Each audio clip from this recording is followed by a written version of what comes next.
Hi guys, thanks for tuning in. So today we're going to have a look at how I make my family portrait cushions. They're very popular, so I'm going to go through the process from start to finish and what I do and how I create them. I do hope you'll enjoy it. Don't forget to hit a like if you like it, and don't forget to subscribe so you can see my next videos. Some camping videos coming up very soon. Bye!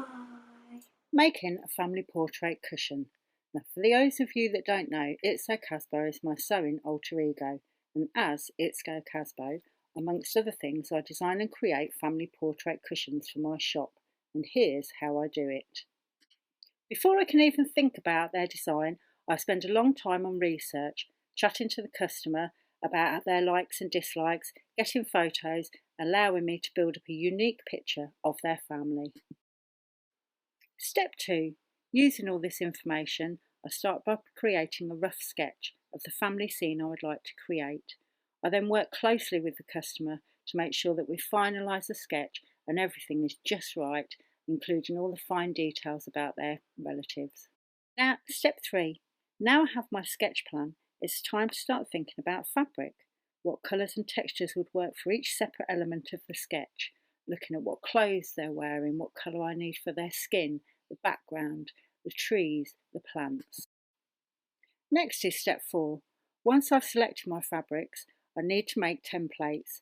To do this, I have to break down my sketch into separate elements, creating a small card template for each element. Step 5. Taking the fabrics I have chosen, I cut down each piece to fit the templates needed and iron fuse web onto the back of each piece.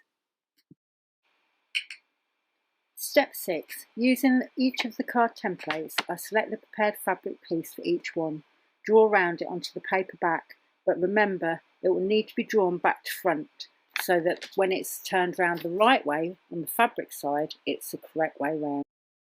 Step 7. It's now time to cut each shape out. You may need to use a craft knife for the fiddly little bits.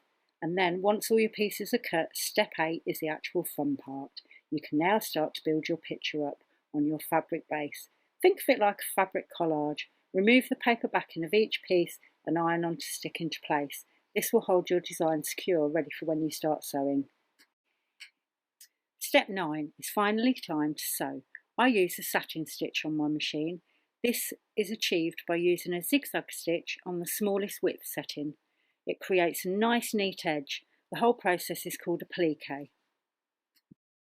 Then step 10, the finishing touches, a little bit of hand and machine embroidery, any extra embellishments, beads, sequins, a few French knots, anything like that, just to add the end appeal.